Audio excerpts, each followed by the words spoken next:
السلام علیکم ورحمۃ اللہ وبرکاتہ۔ میرے پیارے آقا صلی اللہ تعالی علیہ وسلم کے پیارے دیوانوں، جس آیہ کریمہ کی تلاوت کا میں نے شرف حاصل کیا، اس سے متعلق کچھ معروضات پیش کرنے سے پہلے آقا کریم رؤوف الرحیم علیہ التحیۃ والتسلیم کی بارگاہ میں جس طریقے سے میں پڑھاؤں، عقیدت و محبت میں ڈوب کر اسی طریقے سے درود و سلام کا نذرانہ پیش کریں۔ الصلاۃ والسلام علیک یا رسول اللہ، الصلاۃ والسلام علیک یا حبیب اللہ، الصلاۃ والسلام علیک یا نبی اللہ، الصلاۃ والسلام علیک یا نور اللہ، وعلی آلک و اصحابک یا حبیب اللہ، صلی اللہ تعالی علیہ وسلم۔ میرے پیارے آقا صلی اللہ تعالی علیہ وسلم کے پیارے دیوانوں، آج کی گفتگو کا موضوع ہے اصل نیکی کیا ہے۔ میں نے سورہ بقرہ کی 177ویں آیت کی تلاوت کا شرف حاصل کیا، جس میں رب قدیر جل جلالہ نے نیکی کا ایک عظیم تصور ہمیں عطا فرمایا ہے۔ جس آیت کی تلاوت کا شرف حاصل کیا، اس کا ترجمہ پہلے سماعت فرما لیں، اور اس کے بعد انشاءاللہ آیت کریمہ کے مفاہیم کو، مطالب کو اور اس کی کسی حد تک تشریح کو میں آپ کی سماعتوں کے حوالے کرنے کی کوشش کروں گا۔ رب ارشاد فرماتا ہے، کچھ اصل نیکی یہ نہیں، کچھ اصل نیکی یہ نہیں کہ منہ مشرق یا مغرب کی طرف کرو۔ ہاں، اصلی نیکی یہ ہے کہ ایمان لائے اللہ اور قیامت اور فرشتوں اور کتاب اور پیغمبروں پر، اور اللہ کی محبت میں اپنا عزیز مال دے، رشتہ داروں اور یتیموں اور مسکینوں اور راہگیر اور سائلوں کو اور گردن چھڑانے میں، اور نماز قائم رکھے اور زکوٰۃ دے، اور اپنا قول پورا کرنے والے جب عہد کریں، اور صبر والے مصیبت اور سختی میں اور جہاد کے وقت، یہی ہیں جنہوں نے اپنی بات سچی کی اور یہی پرہیزگار ہیں۔ میں نے آیت کریمہ کا ترجمہ آپ کی سماعتوں کے حوالے کیا۔ در حقیقت یہ آیہ کریمہ کا شان نزول یہ ہے کہ جب رسول گرامی وقار صلی اللہ تعالی علیہ وسلم کو رب قدیر جل جلالہ نے خانہ کعبہ کی طرف رخ کر کے نماز پڑھنے کے بارے میں حکم عطا فرمایا یا اجازت عطا فرمائی، تو اس وقت کے یہود و نصارہ نے یہ کہنا شروع کر دیا کہ دیکھو نیکی سے یہ پھر گئے، کہ پہلے تو بیت المقدس کی طرف رخ کر کے نماز پڑھتے تھے، اب بیت المقدس کی طرف رخ کر کے نماز پڑھنے کی بجائے اب کعبہ کی طرف رخ کر کے نماز پڑھتے ہیں، تو یہ نیکی سے پھر گئے۔ تو اس کے جواب میں اللہ عز و جل نے یہ آیت کریمہ نازل فرمائی اور فرمایا، نیکی ہرگز یہ نہیں کہ تم اپنا منہ مشرق کی طرف کرو یا مغرب کی طرف کرو، تو اس آیت کریمہ کے ابتدائی جملے میں یہود و نصارہ کا رد ہے اور ان کی بات کی تردید کی جا رہی ہے. اور یہاں اچھی طریقے سے ذہن میں یہ بات رکھیں کہ اہل سنت و جماعت کا عقیدہ تصدیق کا ہے اور ان کا عقیدہ تکذیب کا ہے. ہمارے یہاں ہر چیز کی تصدیق ملے گی. ایمان کی ڈیفینیشن ہی یہ بتائی گئی اقرار باللسان و تصدیق بالقلب. یہ ہمارے یہاں ایمان کی ڈیفینیشن ہے. لیکن ان کے یہاں تصدیق نہیں تکذیب ہے. یہ رسول کو نہیں ماننا، یہ کتاب کو نہیں ماننا، یہ نہ ماننے والی بات یہود و نصارہ کے اندر ہے اور ماننے والی بات اسلام کے اندر موجود ہے. تو انہوں نے یہ تصور اپنے دل و دماغ کے اندر بٹھا رکھا تھا کہ شرق کی جانب یا غرب کی جانب رک کر کے نماز پڑھنا یہ نیکی ہے. قرآن نے اس کی تردید فرما دی اور کہا لیس البر ان تولوا وجوہکم قبل المشرق والمغرب. عیسائی شرق کی طرف بیت المقدس کے اور یہودی جو ہے وہ غرب کی طرف رک کر کے نماز ادا کرتے. تو قرآن نے کہہ دیا یہ جو ہے نیکی یہ نہیں کہ تمہارا چہرہ کس طرف ہے. تو اب رب سے پوچھتے ہیں کہ مولا تو ہی بتا کہ نیکی کیا ہے. اور جسے خدا نیکی کہے حقیقت میں وہی نیکی ہے. اب نیکی کی تشریح کرنے سے پہلے میں بتا دوں کہ بر کسے کہتے ہیں. نیکی جہاں کہیں بھی قرآن مقدس میں لفظ بر آیا ہے اور بر سے مراد نیکی ہے تو اب نیکی کسے کہتے ہیں اسے آج اچھی طرح سمجھ لو. آپ ہر وہ کام جو اللہ کی رضا کے لیے کیا جائے وہ نیکی ہے. بس اسے ذہن. اور ہر اچھا کام دنیا کو دکھانے کے لیے کیا جائے وہ نیکی نہیں. بظاہر تو نماز پڑھنے والا نمازی نظر آتا ہے لیکن مقصد دنیا کو دکھانے کے لیے ہے تو یہی نماز اس کے منہ پہ مار دی جائے گی بلکہ جہنم میں لے کے جائے گا. لیکن اگر کوئی بندہ دنیا کو دکھانے کی بجائے رات کو چھپ کر کے تہجد پڑھتا ہے اور اس کا مقصد مولا کو دکھانا ہے تو وہی نماز اس کے لیے نجات کا ذریعہ بن جائے گا.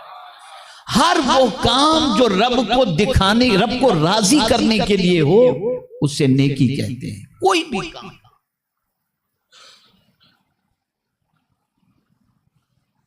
اور یہی وجہ ہے کہ صحابہ کوئی کام دنیا کو دکھانے کے لیے کرتے ہی نہیں تھے. ان کا ہر کام خدا کو راضی کرنے کے لیے ہوتا. اسی لیے خدا نے ان کو ٹائٹل دے دیا رضی اللہ عنہ ورضوا عنہ. وہ اللہ سے راضی اور اللہ ان سے راضی ہے. تو نیکی کا یہ کانسیپٹ آج کے بعد ذہن کے اندر بٹھا لو. کوئی بھی اچھا کام اللہ کی رضا کے لیے کرو تب جا کر کے وہ نیکی کے زمرے میں آتا ہے. جہاں کہیں نیت میں کھوٹ ہوئی کہ نیکی کے زمرے سے وہ باہر نکل گئے پھر وہ نیکی نہیں. مجھے یاد آتا ہے ایک صاحب مجھے مدینہ منورہ میں ملے تو میں نے ان کو دیکھا. بہت پرانی بات ہے.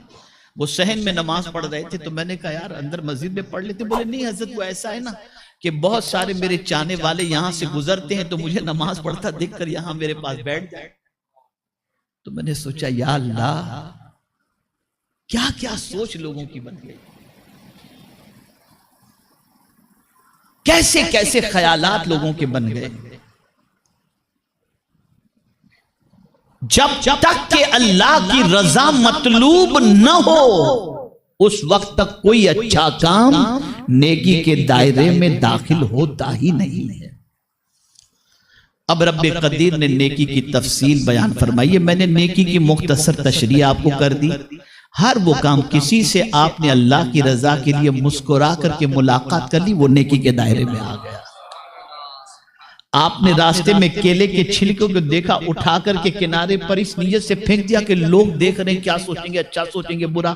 آپ نے پرواہ نہیں کیا، آپ نے یہ سوچا کسی کو تکلیف نہ ہو، کوئی گر نہ جائے، میرا مولا مجھ سے راضی ہو جائے، اٹھا کر کنارے کر دیا، یہ نیکی کے زمرے میں آ گیا۔ اب رب نیکی کی تشریح کرے، وَلَٰكِنَّ الْبِرَّ، پہلے تردید فرمائی کہ شرق کی جانب رخ کر کے یا غرب کی جانب رخ کر کے اگر تم کہو کہ اس طرف رخ کرنا یہ نیکی ہے، نہیں تو مولا نیکی کیا ہے؟ وَلَٰكِنَّ الْبِرَّ مَنْ آمَنَ بِاللَّهِ، لیکن نیکی یہ ہے کہ اللہ پر ایمان لائے، اللہ پر۔ اور یہاں میں آپ کو بتاؤں، یہودی ایسی قوم ہے جس نے کسی کو نہیں چھوڑا، نہ حضرت موسیٰ علیہ السلام کو چھوڑا، کسی پیغمبر کو نہیں چھوڑا، اور حد تو یہ ہے کہ اللہ کو بھی نہیں چھوڑا، انہوں اللہ کو بھی نہیں چھوڑا۔ جب ان سے کہا جاتا کہ اللہ کے نام پر دو غریبوں کو، تو کیا کہتے تھے جانتے ہیں آپ؟ وہ کہتے تھے کہ جب اللہ نے ان کو نہیں دیا تو ہم کیوں دیں، جب اللہ کا معاذ اللہ ہاتھ بندھا ہوا ہے تو ہم اپنا ہاتھ کیوں کھولیں؟ دینا ہوتا تو اللہ ہی دے دیتا، ہم کیوں دیں؟ اور پھر کہتے تھے کہ اللہ کا ہاتھ بندھا ہوا ہے، تو اس کا رد بھی قرآن نے کیا، بل یداہ مبسوطتان، بلکہ اللہ کے دونوں ہاتھ کھلے ہوئے، رد کیا اللہ۔ تو وہ اللہ کے خلاف بھی، انبیاء کے خلاف بھی، فرشتوں کے خلاف بھی وہ زبان درازی کرتے۔ تو قرآن نے کہا نیکی یہ ہے کہ اللہ پر ایمان لاؤ، ویسا مانو اللہ کو جیسا ماننے کا حق ہے۔ اب کیسا ماننا، تھوڑا سا سمجھو اس کو بھی۔ اللہ کا کسی کو شریک نہ ٹھہرانا، اسے ایک ماننا، وحدہ لا شریک ماننا، معبود برحق ماننا، یہ اللہ کو ماننا ہوا۔ لیکن وہ اللہ کو اس طرح نہیں مانتے تھے۔ کس طرح مانتے تھے؟ وہ معاذ اللہ، یہودی کہتے تھے کہ حضرت عزیر جو ہیں معاذ اللہ اللہ کے بیٹے ہیں، عیسائی کہتے تھے کہ حضرت عیسیٰ علیہ السلام اللہ کے بیٹے، تو ان کا ماننا معتبر نہیں۔ تو قرآن کہتا ہے اگر تم جاننا چاہتے ہو کہ نیکی کیا ہے تو نیکی یہ ہے کہ اللہ کو اس طرح مانو جیسا ماننے کا حکم ہے، جیسا ماننے کا، تو اس پر ایمان لاؤ۔ وَلَٰكِنَّ الْبِرَّ مَنْ آمَنَ بِاللَّهِ، نیکی یہ ہے کہ تم اللہ پر ایمان لاؤ، وَالْيَوْمِ الْآخِرِ، اور یوم آخرت پر۔ اب اسے شاید آپ لوگ کبھی ذہن میں آپ کے اسے یوم آخر کیوں کہا گیا؟ آخری دن، یوم آخر کے معنی ہوتا ہے آخری دن، اس کے بعد کوئی دن آنے والا ہی نہیں۔ قیامت کے دن کو یوم آخر کہا گیا، وجہ کیا ہے جانتے ہیں؟ وجہ سب سے بڑی یہ ہے کہ چونکہ وہی دن آخری دن ہوگا، اس لیے کہ دن کے لیے سورج کا ہونا ضروری ہے، اور جب سورج ہی کو اللہ ختم کر دے گا اور چاند ہی کو ختم کر دے گا تو دن آئے گا کہاں سے؟ تو اس لیے وہی دن سب سے آخر دن ہے جس دن میں اللہ عز و جل حساب لے گا، اس لیے یوم آخر کہا گیا، last day, day of judgment, اس کے بعد کوئی دن نہیں۔ تو اب سوال یہ پیدا ہوتا ہے جب سورج نہیں ہوگا، چاند نہیں ہوگا، تو پھر وہ دن کیسا ہوگا؟ تو فرمایا گیا کہ وہ جنت میں دن کی پوزیشن ایسی ہوگی، نہ سورج جیسی گرمی ہوگی، نہ اندھیرے جیسی پوزیشن ہوگی۔ عصر کا جو وقت، شام کا جو ہوتا ہے نا، بڑا سہانا وقت، وہ وقت جنت کے اندر ہوگا۔ اسی لیے فرمایا گیا کہ جب قبر سے بندے کو اٹھایا جائے گا تو وہ وقت بھی عصر کا ہوگا، اور جو نماز عصر کا پابند ہوگا اللہ اکبر، اس کے لیے تو یہ کیفیت ہوگی کہ وہ اللہ کے فرشتوں سے پہلے کہے گا مجھے نماز عصر ادا کرنے دو، اس لیے کہ جب اسے اٹھایا جائے گا تو وہ وقت ایسا ہوگا، اصل سچویشن یہ ہوگی، ایک طرف قبر کا اندھیرا اور دوسری طرف نوری مخلوق جو فرشتے ہوں گے ان کا نور ہوگا، تو دونوں مل کر کے وقت عصر کا ہوگا۔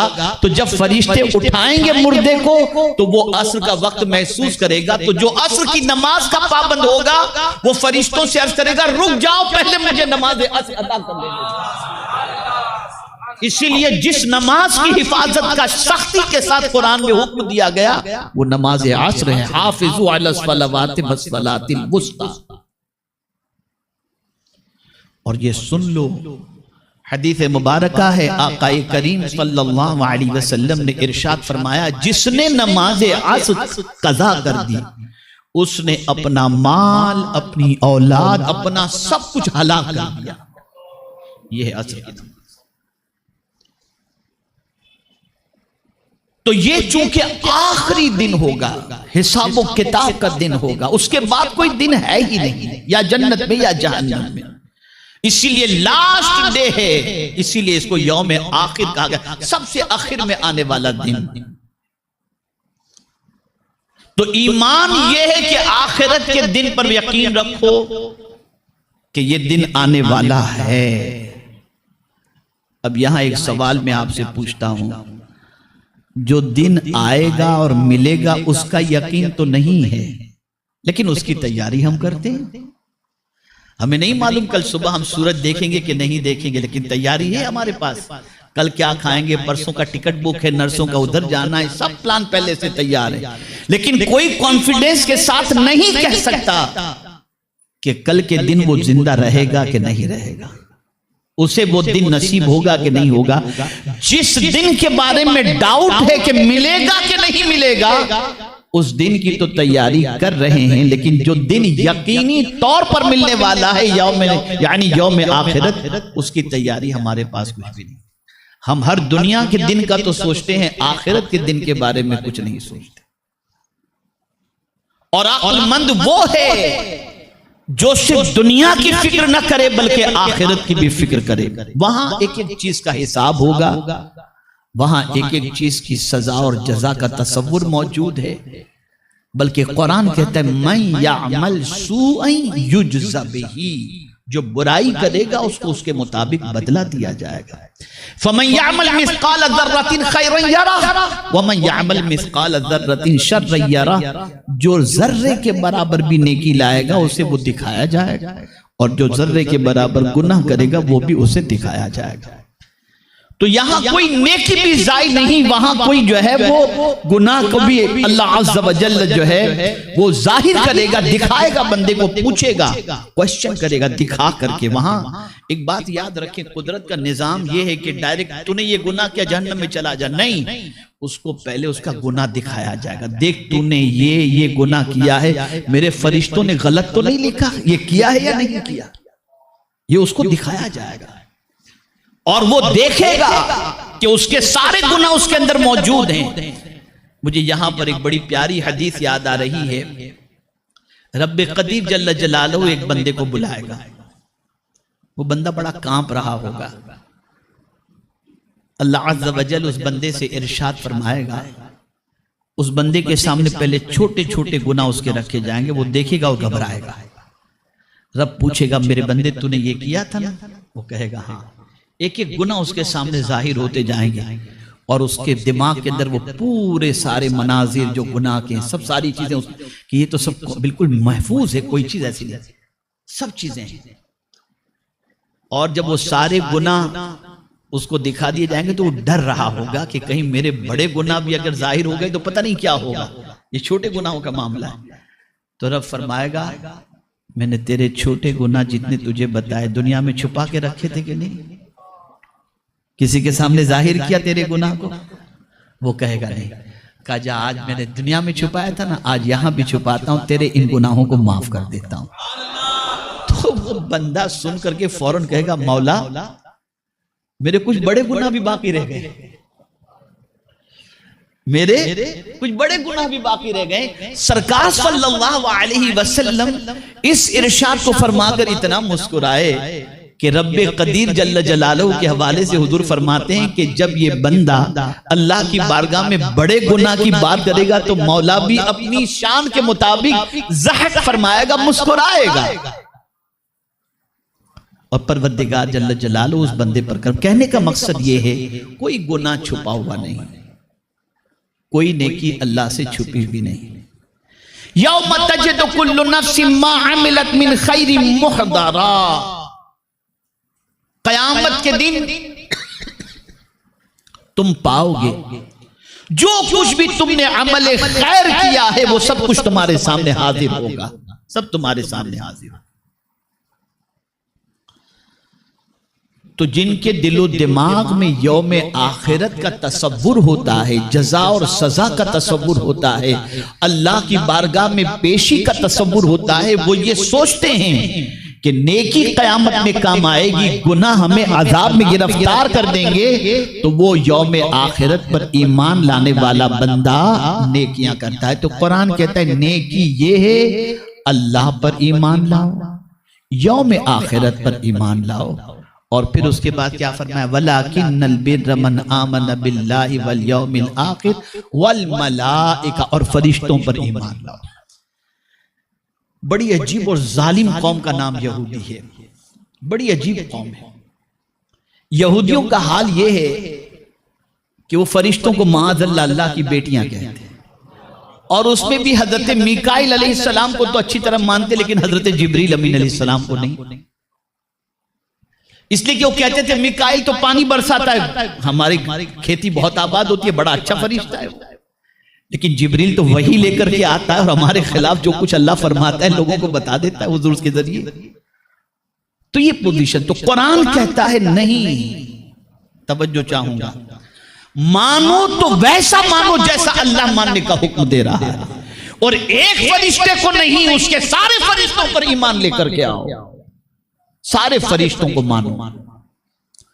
اور وہ معاذ اللہ اللہ کی بیٹیاں نہیں ہیں فرشتے، بلکہ قرآن کہتا ہے بل عباد مکرمون، بلکہ وہ اللہ کے عزت والے بندے ہیں، اور ایسی عزت والے ہیں کہ جو اللہ فرماتا ہے وہی وہ کرتے ہیں، اللہ کے حکم کے خلاف کوئی کام کرتے ہی نہیں. یہ فرشتوں کا معنی. تو نیکی کیا ہے؟ اب عقیدے کی بحث چل رہی ہے، ابتدا عقیدے سے ہو رہی ہے. وَلَكِنَّ الْبِرَّ مَنْ آمَنَ بِاللَّهِ وَالْيَوْمِ الْآخِرِ وَالْمَلَائِكَةِ، سارے فرشتوں پر ایمان، جتنے بھی فرشتے ہیں سارے فرشتوں پر ایمان. وَالْكِتَابِ، میں نے پہلے عرض کیا کہ یہودیوں کے یہاں تکذیب ہے، وہ اپنی کتاب کو مانتے ہیں، باقی اللہ کی دوسری کتابوں کو نہیں مانتے. لیکن ہمارا مذہب وہ ہے کہ اللہ کی ساری کتابوں کو ماننے اور اس کی تصدیق کا حکم دیتا ہے. ایک کتاب کا بھی اگر اللہ کی کسی نے انکار کیا وہ ایمان سے نکل جائے. ہمارا مذہب تصدیق کی تعلیم دیتا ہے. تو قرآن کہتا ہے اگر تم نیکی چاہتے ہو تو یہ ہے نیکی، سارے فرشتوں پر، ساری کتابوں پر ایمان لاؤ. اور پھر اس کے بعد فرمایا والنبیین، اور سارے انبیاء پر ایمان لاؤ، سارے نبیوں پر. اسلام اسی لیے کسی ایک نبی کی تحقیر یا ایک نبی کا انکار نہیں کرتا، بلکہ ہر نبی کا ادب اور ہر نبی کو ماننے کا حکم دیتا ہے. یہی وجہ ہے کہ پوری دنیا مل کر کے بھی، اگر عیسائی دنیا یا یہودی دنیا مل کر کے بھی مصطفیٰ جان رحمت صلی اللہ علیہ وسلم کی بے ادبی کریں تو آج تک کوئی مسلمان حضرت عیسیٰ کی بے ادبی کرتا ہوا نہیں ملے گا، حضرت موسیٰ کی بے ادبی کرتا ہوا نہیں ملے گا. اس لیے کہ سارے نبیوں کو یہ مسلمان مانتا ہے اور سب کا احترام کرتا ہوا نظر آتا ہے. یہ عقیدے کا پورا معاملہ ہو گیا. یہاں پہلے عقیدے کی بات، نیکی میں پہلی چیز عقیدہ، اس لیے کہ عمل وہی مقبول ہیں جن عمل کے ساتھ ایمان موجود ہو. تو پہلے اللہ نے ایمان کی بات فرمائی کہ تم نیکی تو ایمان والوں کے اللہ قبول فرماتا ہے. اللہ ایمان والوں کی نیکی قبول فرماتا ہے. تو پہلے یہ عقیدہ درست کر لو. جب یہ عقیدہ درست ہو گیا تو اب آگے بات آتی ہے وَلَٰكِنَّ الْبِرَّ مَنْ آمَنَ بِاللَّهِ وَالْيَوْمِ الْآخِرِ وَالْمَلَائِكَةِ وَالْكِتَابِ وَالنَّبِيِّينَ۔ اب یہاں عقیدہ ہو گیا، اب آگے بات شروع وَآتَ الْمَالَ عَلَىٰ حُبِّهِ ذَوِي الْقُرْبَىٰ۔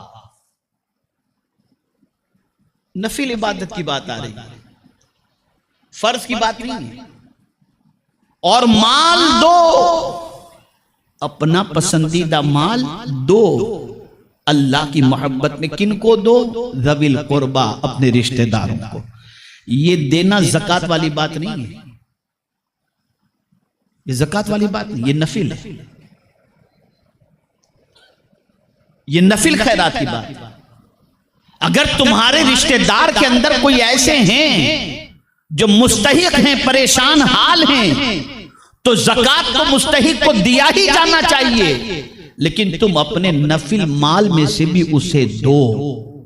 اور یہاں ایک بات میں آپ کے سامنے عرض کر دوں، میرے پیارے آقا صلی اللہ علیہ وسلم کے پیارے دیوانوں، شیطان سب سے پہلا حملہ جس چیز پر کرتا ہے نا، وہ اسی چیز پر کرتا ہے کہ جب انسان مال اللہ کے نام پر اللہ کی رضا کے لیے نکالنا چاہتا ہے تو شیطان وسوسہ ڈالتا ہے، جیسا کہ قرآن شریف میں ہے الشیطان یعدکم الفقر۔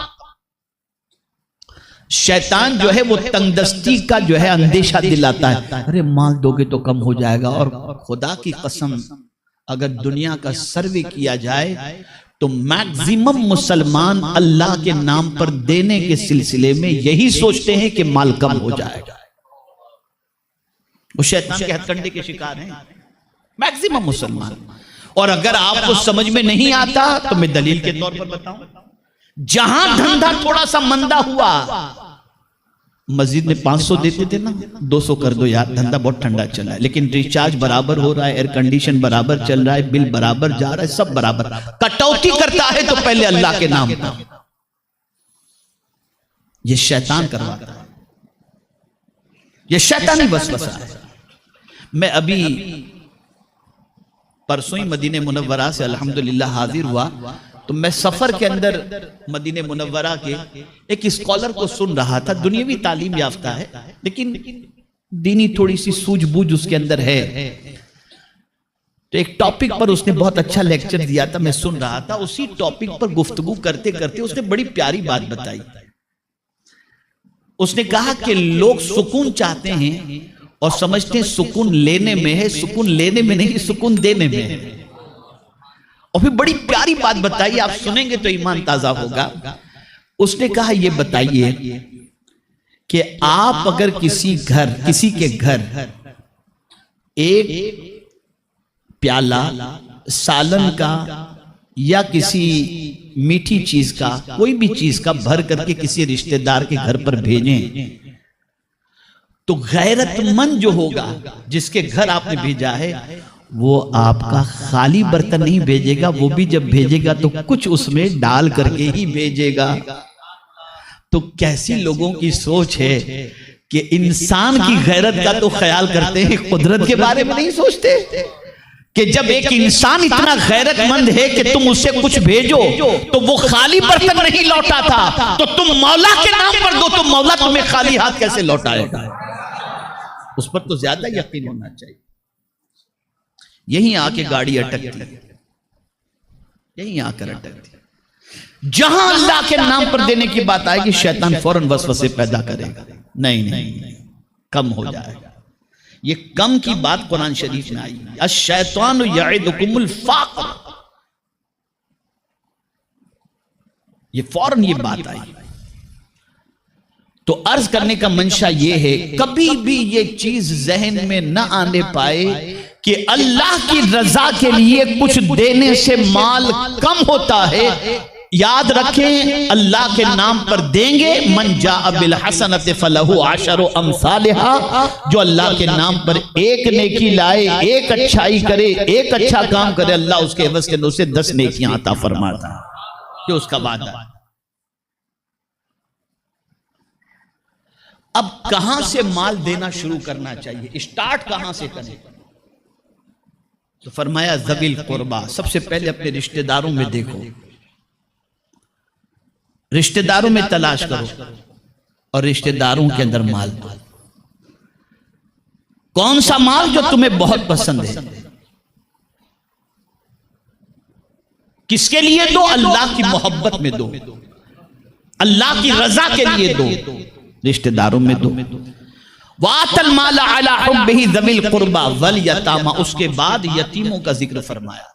ہمارے یہاں اتفاق سے ایسا ہے کہ ہر چیز ہماری کھوپڑی سے جو ہم سوچتے ہیں وہی کرتے ہیں، کبھی قرآن کے ڈائریکشن کو فالو نہیں کرتے.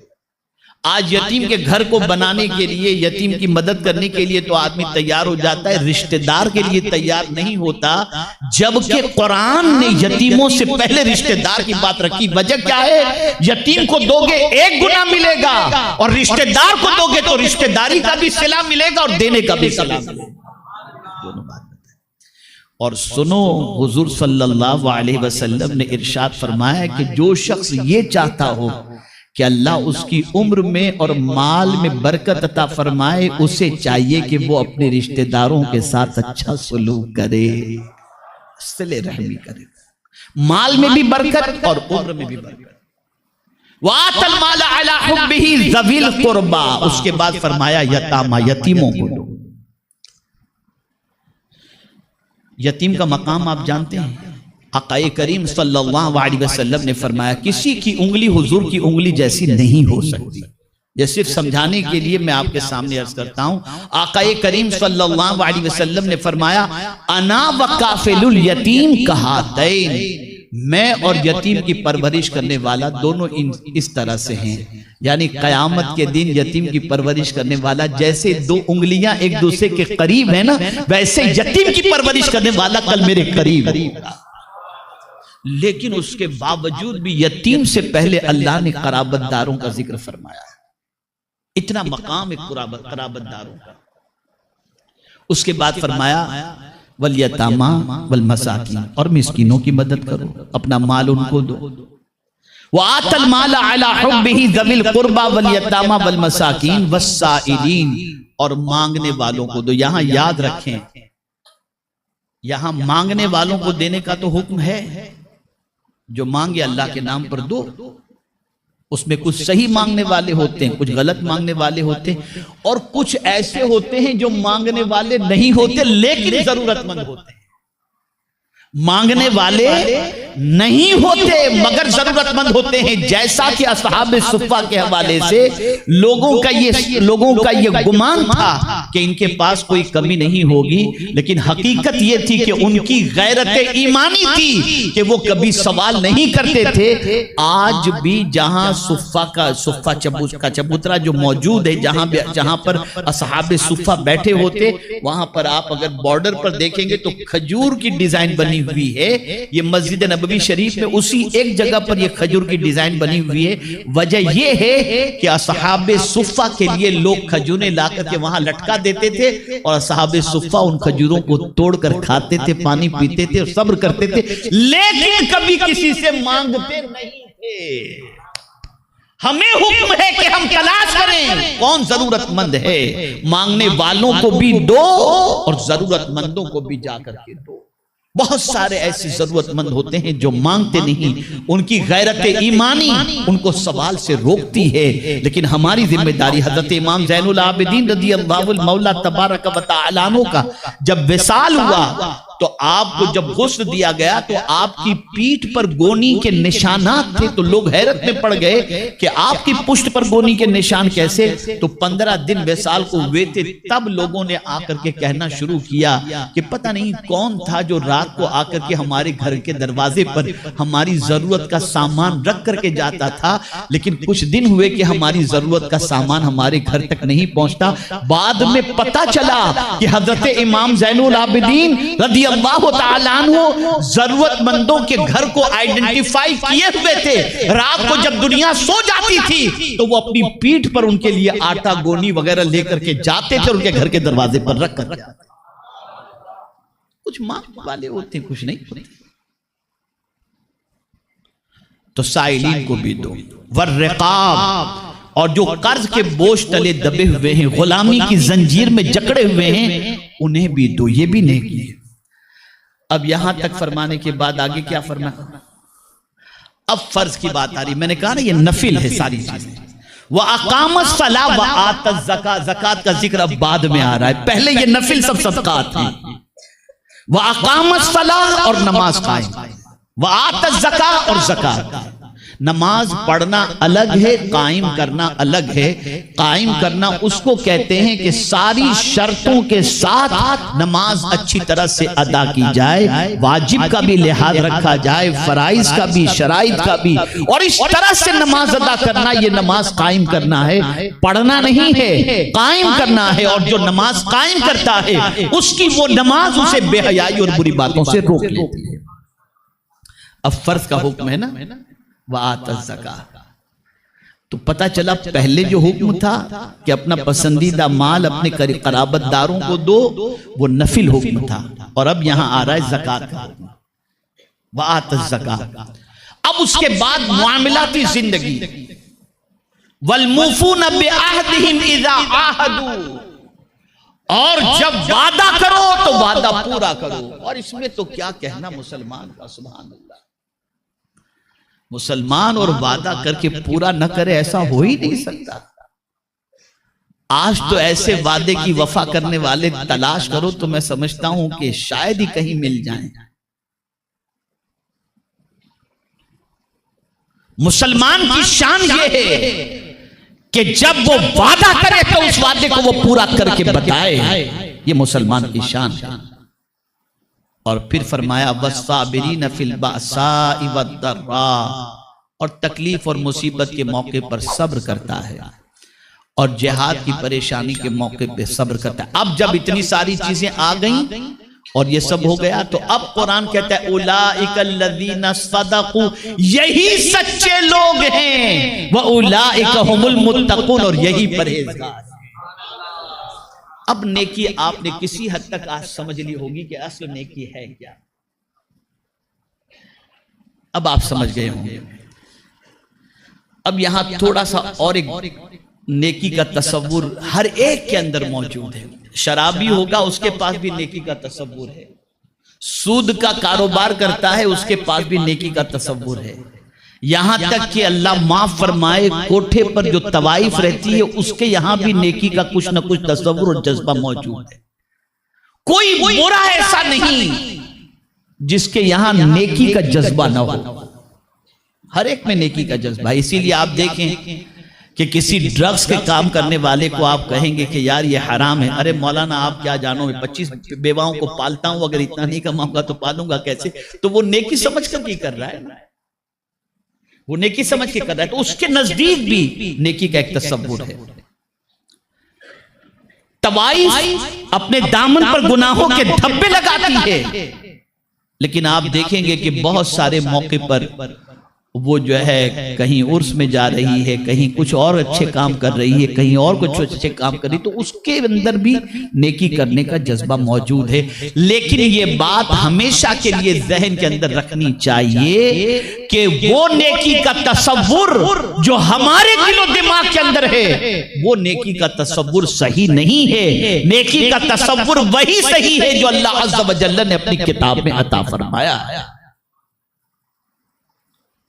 اگر کوئی یہ تصور کرتا ہو کہ حرام کمائی کے ذریعے میں کسی کا گھر پالتا ہوں یہ نیکی ہے، تو میں یہاں بتا دوں اگر 10 روپے اس کے پاس موجود ہیں اور اس میں سے 9 روپے حرام کے ہیں اور 1 روپیہ حلال کا ہے، اور اس 10 روپے سے اس نے احرام خرید کر کے طواف کعبہ کیا، اس کا طواف قبول نہیں ہوگا. نیکی کی قبولیت کے لیے ضروری ہے کہ پیسہ بھی پاک ہو، نیت بھی پاک ہو، تب جا کر کے وہ نیکی اللہ کی بارگاہ میں نیکی بنتی ہے. اس سے پہلے وہ نیکی نہیں بنتی. میرے پیارے آقا صلی اللہ تعالی علیہ وسلم کے پیارے دیوانوں، عقیدے کے بعد سب سے پہلے جس چیز کا حکم ہے وہ مال کو اللہ کے نام پہ خرچ کرنے کا حکم ہے. اس لیے کہ مال ہی وہ چیز ہے کہ جس کی محبت کی بنیاد پر انسان بڑے سے بڑی نیکی سے رک جاتا ہے. اور جب انسان مال اللہ کے نام پہ خرچ کرنے کا جذبہ پیدا کر لے تو اس انسان کی پوزیشن یہ ہوتی ہے کہ پھر بڑے سے بڑی نیکی کرنے کے لیے بھی وہ تیار ہو جاتا ہے۔ میرے پیارے آقا صلی اللہ علیہ وسلم کے پیارے دیوانوں، اسی لیے قرآن مقدس میں ایک اور مقام پر نیکی کا تصور دیا گیا، لن تنالوا البر حتی تنفقوا مما تحبون وما تنفقوا من شیء فإن اللہ بہ علیم۔ ہرگز تم نیکی کو نہیں پہنچ سکتے جب تک کہ اپنی پسندیدہ چیز اللہ کے نام پہ قربان نہ کر دو، خرچ نہ کر دو۔ اور جو چیز تم اللہ کے نام پہ خرچ کرتے ہو اللہ جانتا ہے، اللہ سے چھپا ہوا نہیں۔ ہم کیا خرچ کرتے ہیں؟ آج کل تو بڑا عجیب معاملہ چلا ہے، سید کو بھی اگر دینا ہے تو آدمی سوچتا ہے کہ یار زکوٰۃ کو کسی طرح ہیلا شرعی کر کے یار دے دو۔ کیا تم اپنے ماں باپ کو، اپنے دادا دادی کو، اپنی اولاد کو تم یہی اس طرح سے کھلاتے ہو؟ پہلے حکم دیا گیا نفل نکالو، اور یہ جو ہمارے دل میں خوف، ڈر، یہ کیوں ہے؟ اور اللہ والوں کے دل میں ڈر کیوں نہیں ہوتا تھا؟ ارے بھئی کربلا کے تاجدار کو دیکھ لو، 22,000 کا لشکر ہے، ڈر نہیں رہے؟ ہم خبریں پڑھتے ہیں تو پیشانی پر بل آ جاتا ہے اور پسینے میں شرابور ہو جاتے، پتہ نہیں کیا ہوگا۔ ہم اتنا ڈرتے ہیں، وہ 22,000 کا لشکر دیکھ کر کیوں نہیں ڈرتے تھے؟ اس کو قرآن نے منشن کیا ہے، وجہ کو بتایا ہے۔ قرآن کہتا ہے الذین ينفقون اموالهم باللیل والنہار سرا وعلانیہ فلہم اجرہم عند ربہم ولا خوف علیہم ولا ہم یحزنون۔ جو اپنا مال خرچ کرتے ہیں رات میں بھی، دن میں بھی، دکھا کر کے بھی، چھپا کر کے بھی، اللہ فرماتا ہے ان کے لیے اللہ کے پاس اجر بھی ہے اور انہیں نہ کوئی خوف ہے نہ کوئی غم ہے۔ پتا چلا مال اللہ کے نام پہ دو، اللہ دل سے خوف نکال دے گا، اللہ دل سے غموں کو نکال دے گا۔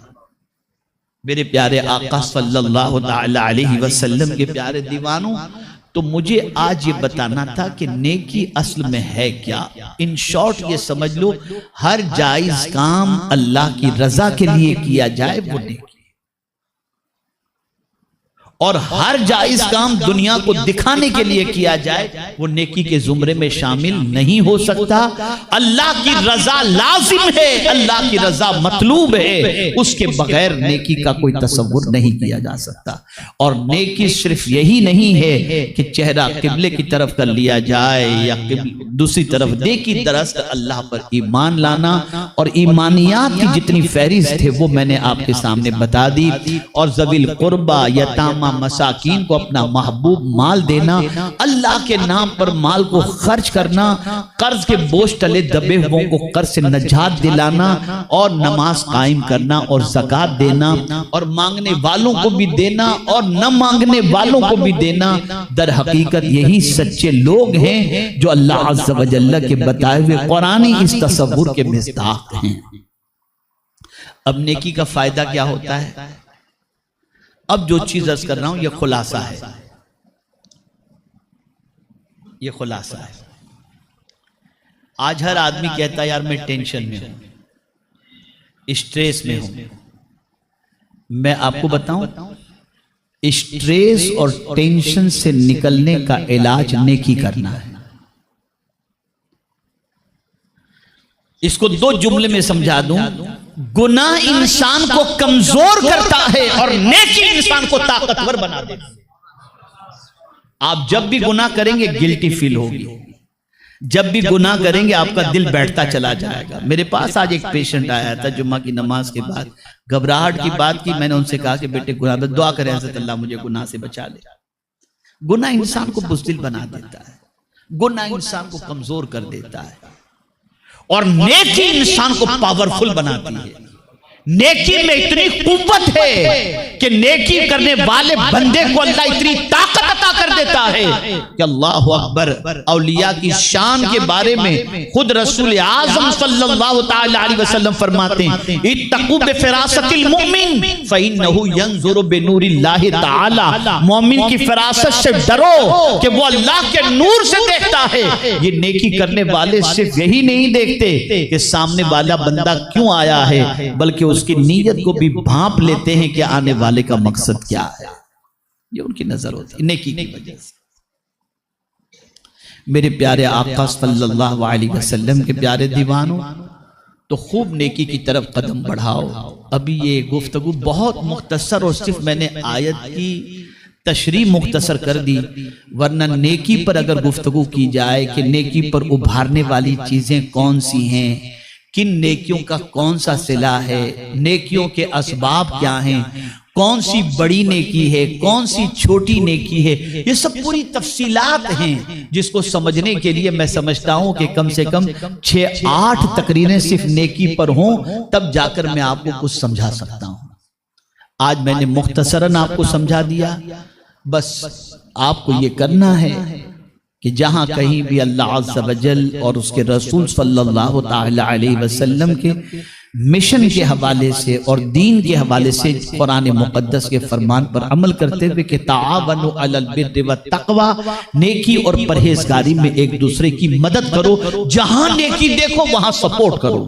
جیسے مثال کے طور پر مسجد میں لوگ نماز پڑھنے کے لیے آتے ہیں، چٹائی بچھانا بھی نیکی ہے، پنکھا لگانا بھی. بلکہ مسجد نبوی شریف میں حضور صلی اللہ علیہ وسلم تشریف لائے تو آقا کریم صلی اللہ علیہ وسلم نے دیکھا کہ کسی نے روشنی کر دی ہے اور مسجد کے اندر کچھ ایسی چیز لگا دی جس سے مسجد نبی شریف روشن ہو گئی. سرکار صلی اللہ علیہ وسلم فرماتے ہیں یہ کس نے کیا کہ مسجد اس طرح سے روشن ہو گئی؟ تو بتانے والے نے کسی صحابی کا نام بتایا. سرکار نے فرمایا اگر میری کوئی بیٹی بن بیاہی ہوتی نا تو میں اس نیکی کرنے والے کو اپنی بیٹی نکاح میں دیتا.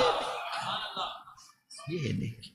تو نیکی میں کوپریٹ کرو اور پروردگار ہم سب سے وہ کام لے جس سے اللہ بھی راضی ہو اور اس کے رسول صلی اللہ علیہ وسلم بھی راضی ہوں. وما علینا الا البلاغ المبین. السلام علیکم ورحمۃ اللہ وبرکاتہ.